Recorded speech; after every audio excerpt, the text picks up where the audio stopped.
Okay, to wrap up this section, we're going to do a couple of example problems of absolute value inequalities to get you comfortable with, a few of the examples that you can see and something to reference to when you're doing your homework. So the first one, solve the absolute value of y plus 6 is greater than or equal to 10.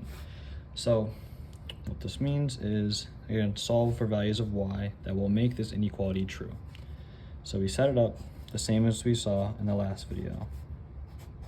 Your first equation is what you see without the absolute value bars. Your second equation is the inequality flipped and the number made negative. And so now we have solving, we subtract 6 from both sides, and we get y is greater than or equal to 4 over here. And again, subtracting 6, we get y is less than or equal to negative 16. And so this gives us two inequalities. And one thing I want to point out, first we'll graph it actually. So let's hope I can get to 16 this time. 0, 2, 4, 6, 8, 10, 12, 14, 16, barely, okay. In the wrong direction, of course. 2, 4, 6, 8, 10, 12, 14, 16. Very close together. And 2, 4. Not the most accurate graph, but it'll do. So we have negative 16 and 4 as our values. And so we want to kind of interpret this with English to say, y is any value greater than or equal to 4. So we see a greater than or equal to, which means we're using brackets. So we're going to put a bracket at 4. But if you'll notice, y is greater than or equal to 4. So we're going to want to face the bracket this way, meaning that we're going in this direction. And so we're going to draw an arrow outwards to, notify that y is going to go this direction. It can be anything greater than 4 or equal to 4. And I want to point out the reason I chose y is just to show you that, it's okay if the variable is not x. Don't be frightened if you see a different variable. It's just the same process. But then anyways, for this inequality, we have y is less than or equal to negative 16. So we go find negative 16. And again, it's going to be less than. So we're going to face our bracket this direction. And now y can be anything in that direction. And so this is actually the answer with everything done. Whenever you have a greater than inequality, you're going to find that your range of answers that your variable can take are going to diverge in different directions. And then when you have a less than inequality, they're going to converge into one, conjoined range of values. And so that's just a common pattern you'll see, something to look out for. But writing this in interval notation is now going to be a little bit different. For less than, since they were one interval of answers, we could write it as one little inequality, or one little interval notation solution. So for this one, we'll write interval notation. Interval notation. But it's going to look a little different. So whenever you're putting anything in interval notation, I suggest just going left to right from your graph and just reading exactly what you have. So from left, starting left side, our farthest most left value is going to be negative infinity. So we don't know how far this will go. We know it goes to negative infinity, whatever, however fast infinity is going and whatnot. And we always write a parenthesis because we can never contain infinity. So we can just write a parenthesis there. Even if it is underlined, it isn't equal to, we can never contain infinity. So then we keep moving on. We have a bound at negative 16. So we're going to stop at negative 16. And we are going to have a bracket there to include negative 16 at this point. Now, we're going to write a symbol that you haven't seen yet, but it is, very incredibly crucial for this kind of solution. We're going to write this kind of like uppercase looking U, and this means union. And so what this symbolizes is if there's an interval on this side, even if they don't connect because they're not going to, this solution, if there's an interval on this side as well, is all part of the same solution. And so that's how we symbolically show that these two are part of the same answer. And so continuing with our answer, working our way over, we hit another bound, and we write another bracket. We have 4. And then as you can see, we go on to infinity again.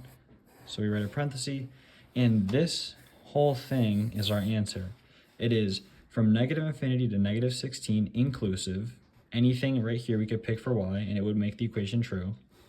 And then union, so that means that anything between negative 16 and 4, we cannot pick as an answer. However, picking back up at 4 and going on to infinity, we have from inclusively 4 to infinity as our answer as well. So anything in this interval, anything in this interval, and nothing in between is our answer for y.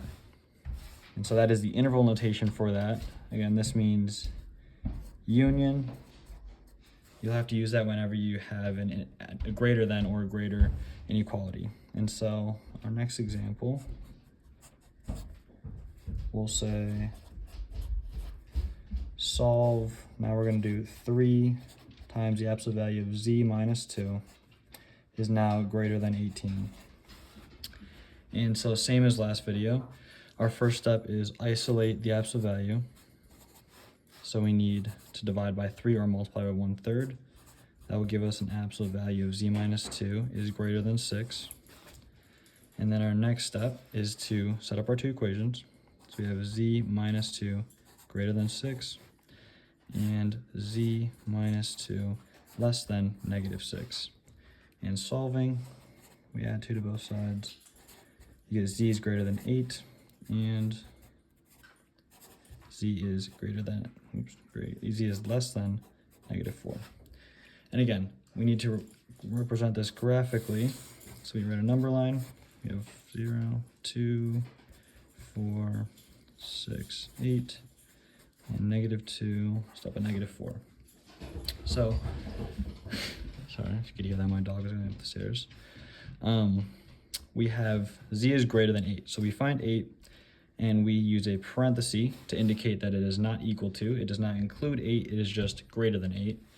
And again, z is going to be greater than 8, so we just go off into infinity. Our next one is less than 4. So we have a parenthesis.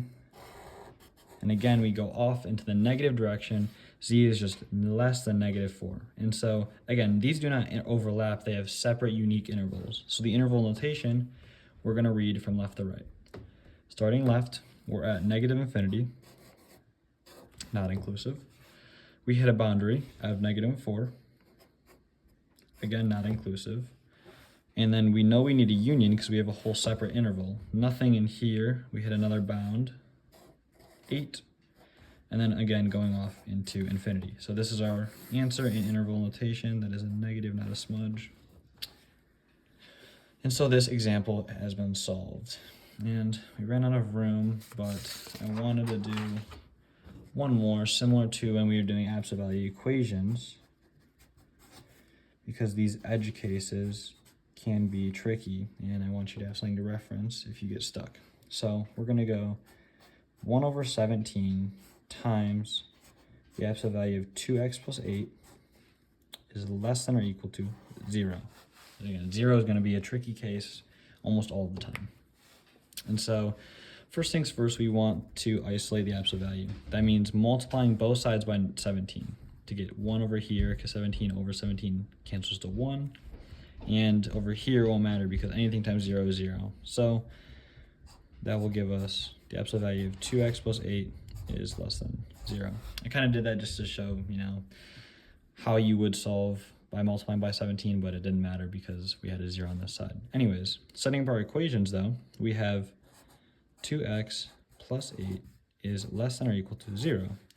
Our second equation is going to be 2x plus 8 greater than or equal to 0. Both of these have the same algebra, so we subtract 8 from both sides. Get 2x now is less than or equal to negative 8, and 2x is greater than or equal to negative 8.